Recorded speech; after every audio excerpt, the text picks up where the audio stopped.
There used to be a pond about half a mile away from my old house that I would commonly go fishing in. It was nicknamed Daryl's Pond. I still have no idea who Daryl was or why it was called that, but nobody owned it, so people would once in a blue moon go fishing there as well. It was usually me by myself, though. I had dug a pole into the ground where I would tie a noose to and from my small kayak. I'd say it was about 3 in the afternoon when I rowed out to the middle of the pond, the sweet spot for getting a decent catch. There was another person coming out from the trees. I waved at him and gave him a smile. He hopped into a small boat floating by the edge of the pond and began to row over to me.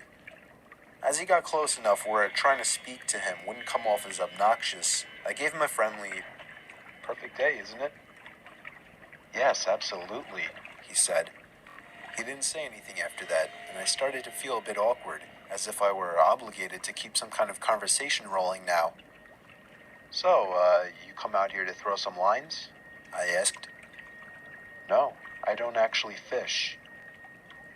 "Oh, well, it's never a bad day to relax on the pond," I said. He continued to row closer to me until his boat collided with mine, creating a big thud. I was genuinely uncomfortable now. I didn't feel threatened, just weirded out. I was only 24 years old. This guy looked like he was late 40s or 50s. There was an awkward silence. I tried to just act like I was focused on trying to make a catch, but by now that wasn't even on my mind. This guy was weird. I didn't know what he wanted, and I was uncomfortable being so close to him. I felt him looking at me, or at least in my direction, as I faced halfway to the opposite direction of him. I took a quick glance to my right. Yeah, he was staring at me. I decided to be ballsy and lock eye contact with him. After about 4 seconds, he looked away. "So, where are you from?" I asked him. "Up there." He pointed behind himself in the direction of the woodsy hill leading past the dirt road. "Oh, you live by Suffolk?" I asked. No, I'm not," he said. "What made you decide to come out here?" I said. "Why not?" I continued to try and uncomfortably fill the awkward silences that kept coming up. His responses were dry. He didn't contribute anything to what was barely a conversation. He just sat there not doing anything with half a smile on his face, looking either at me or in my general direction throughout.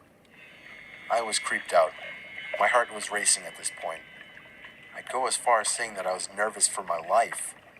We were surrounded by trees in all directions in the middle of a pond.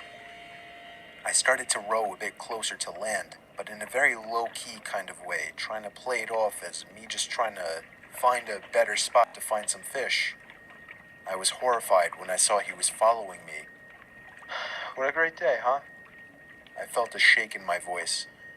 I got close enough to the edge of the pond where I finally told the man, "I think I'm gonna call it a day." I turned to see his reaction. He was still staring at me, but his smile was gone now. "I can't let you leave," he said. He lifted his flannel to expose a handgun sticking out of his jeans pocket. As soon as I could process what I was looking at, I dove out of the boat for land, ran the whole half-mile uphill through the woods back to my house, and locked every door and window as soon as I made it home. I pulled down the blinds to the dining room window, leaving it open just a crack for peeking outside undetected. It started to get dark out, and I left every light in the house off, still peeking out to the front yard, making sure I wasn't followed. The time came when I finally decided I wasn't followed. I realize now, like you, that not calling the police immediately was a huge mistake. I kept my bedroom windows open to let the room air out. My bedroom was on the second floor, so I wasn't worried about being watched through the window. About half an hour after shutting the light and falling under the covers, I heard the sound of leaves crunching from outside. I sat up to hear it more clearly. It was definitely something walking around out there. Normally I would assume it was a deer or a bear, but after what just happened, I was still in paranoia mode. I sat up as still as a statue, except for my shaking out of fear, waiting as the sounds of the steps stopped. "Hey buddy, you up there?" Are you trying to sleep? Sorry, I didn't mean to wake you. I felt like 100 pounds just fell directly onto my chest. It was the same voice. I knew it right away. I didn't make a sound. I crept out of the room quietly downstairs to the kitchen and grabbed the phone, practically crawling on my way out to avoid being seen through the open blinds. I called 911 like I should have earlier in the temporary safety of my bedroom. I made sure to whisper into the phone as I was still hoping that he hadn't yet heard or spotted me.